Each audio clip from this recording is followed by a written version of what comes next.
आज से तकरीबन 7 साल पहले देहरादून के आदर्श नगर में हुए चौरे हत्याकांड ने सबको हिलाकर रख दिया था। इस हत्याकांड में घर के बेटे ने 4 हत्याएं की थी, जिसमें उसके पिता, सौतेली मां, सौतेली बहन और भांजी शामिल थे। दिवाली की जगमग रात में आदर्श नगर में एक कारोबारी के घर में हुई इन हत्याओं ने पूरे शहर को हिलाकर रख दिया था, क्योंकि घर के बेटे ने अपने ही परिवार के 4 लोगों को मौत के घाट उतार दिया था। लेकिन सवाल यह है कि आखिर क्या थी वजह, क्यों आखिर एक बेटे ने अपने परिवार को खत्म कर दिया और अपने हाथ खून से रखे। आखिर कैसे आदर्श नगर में हुआ यह हत्याकांड आज भी उत्तराखंड के सनसनीखेज मामलों में से एक है। सभी सवालों का जवाब जानेंगे हमारी खास पेशकश देवभूमि दस्तक में।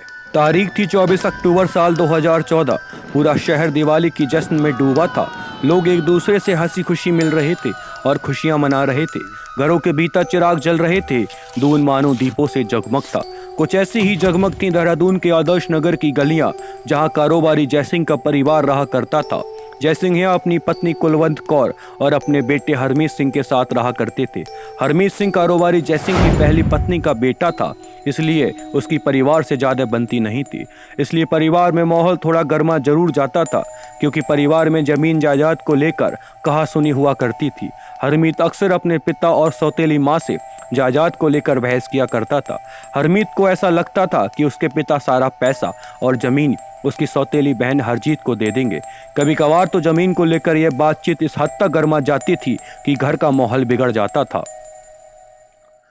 लेकिन परिवार का यह माहौल तब खुशनुमा हो जाता था जब जयसिंह की बेटी हरजीत कौर और नातिन सुखमणि भी नाना जयसिंह के घर आया करती थी। और क्योंकि दिवाली का समय था, इसलिए त्योहार के मौके पर हरजीत अपनी बेटी सुखमणि और बेटे कमल को लेकर पिता के यहाँ रहने आई थी।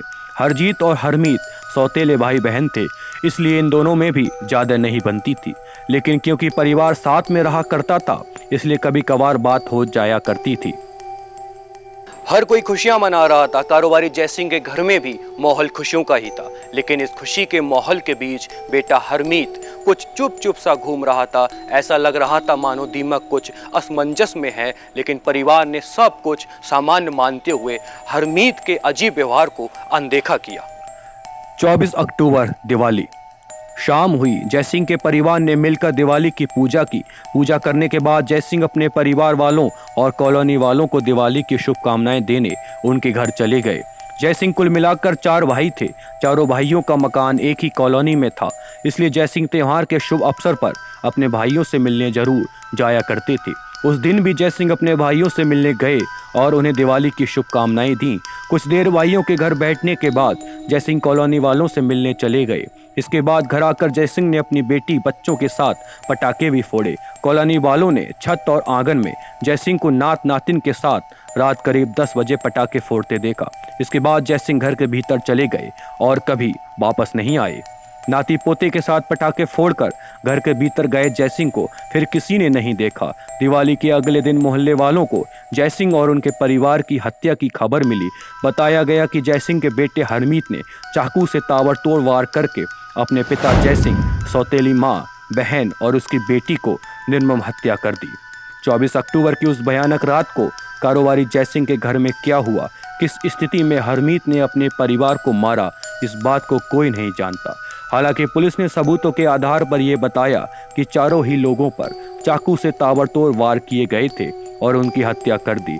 एक एक करके घर के 4 लोगों को हरमीत ने मार दिया, लेकिन बहन का बेटा कमल किसी तरह बच गया। हरमीत ने भांजे कमल पर भी चाकुओं से वार किया था, लेकिन पर्दे की ओट में छुपकर वो बच गया था।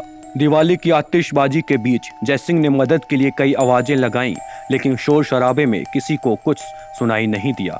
और जब शोर शराबा कम हुआ तो जयसिंह की आवाज़ भी दब गई, क्योंकि शायद अब आवाज़ लगाने के लिए कोई जिंदा नहीं बचा था। आतिशबाजी के बाद पूरे शहर में शांति थी, एक अजीब सी शांति जो जल्द ही भंग होने वाली थी।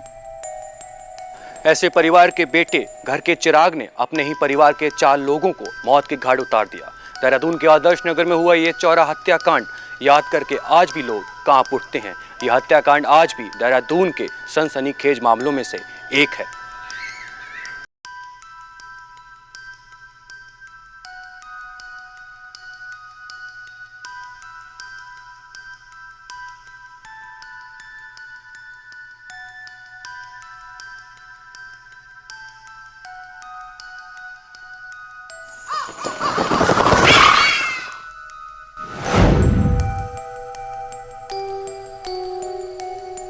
ही डाउनलोड करें देवभूमि इंसाइडर